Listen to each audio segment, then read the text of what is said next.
Lesson 7.2, almost there. Keep it up. Let's go. Kei here, asking and answering questions, part 2. Kia ora, nau mai hoki mai. This is part 2 of asking and answering kei here or where is. Now, in our last lesson, we learned how to say things like the pen is on the table.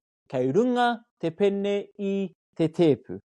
But sometimes you might need to describe something that's in a more complex location. For example, let's say the pen is not just on the table, but inside a box, which is on the table. In this case, we have to use a combination of directional words. Inside, kei roto, and on top, kei runga.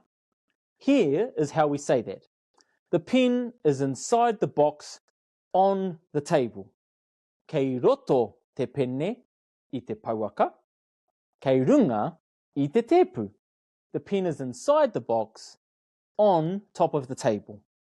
It's kind of like combining two simple sentences to make one really complex one. So let's break that down one last time. The first part is kei roto te pene I te pauaka, which means the pen is inside the box, right?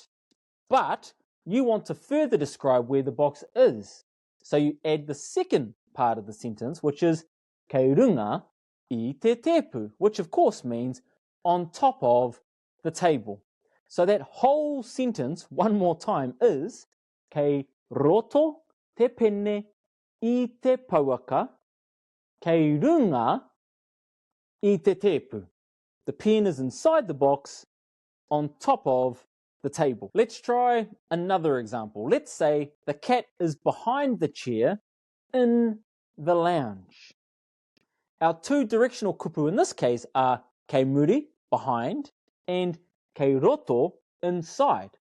So we start by saying kei muri te ngeru I te turu. The cat is behind the turu, the chair. Next, we describe where the chair is.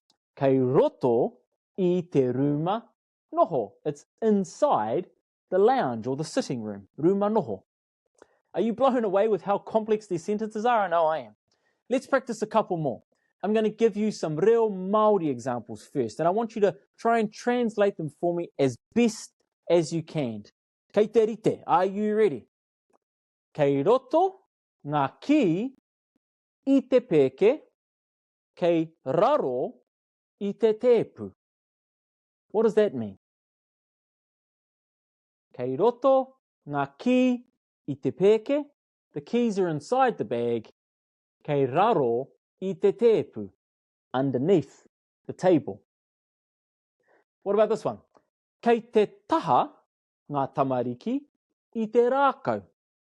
Kei waho I te toa. Kei te taha ngā tamariki I te rākau. Kei waho I te toa. The children or the kids are beside the tree. Ki te taha te rākau. Kei waho I te toa, outside the shop. So the kids are standing beside the tree, outside the shop. Ka pai. Look, these are hardcore sentences e hoi, and you are absolutely smashing it. Now, before we finish up this lesson, here is your wero, your challenge. I want you to walk around your whare or wherever it is that you are at the moment for, say, 5 minutes. And I want you to start asking yourself kei hea questions and really practice using the directional words that we've learned today to help describe where things are. So look at the book on your table and ask yourself, how do I say that in Māori? Then practice out loud. Kei runga te puka puka I te tepu. And look, if you don't know the Māori word for a particular object, that's okay. Just look it up on MaoriDictionary.com and find it. Then use it. And as always, remember to teach someone else to help really reinforce that learning. Mauri ora, you're doing absolutely amazing, and I can't wait to see you in the next lesson. Ka kite anō.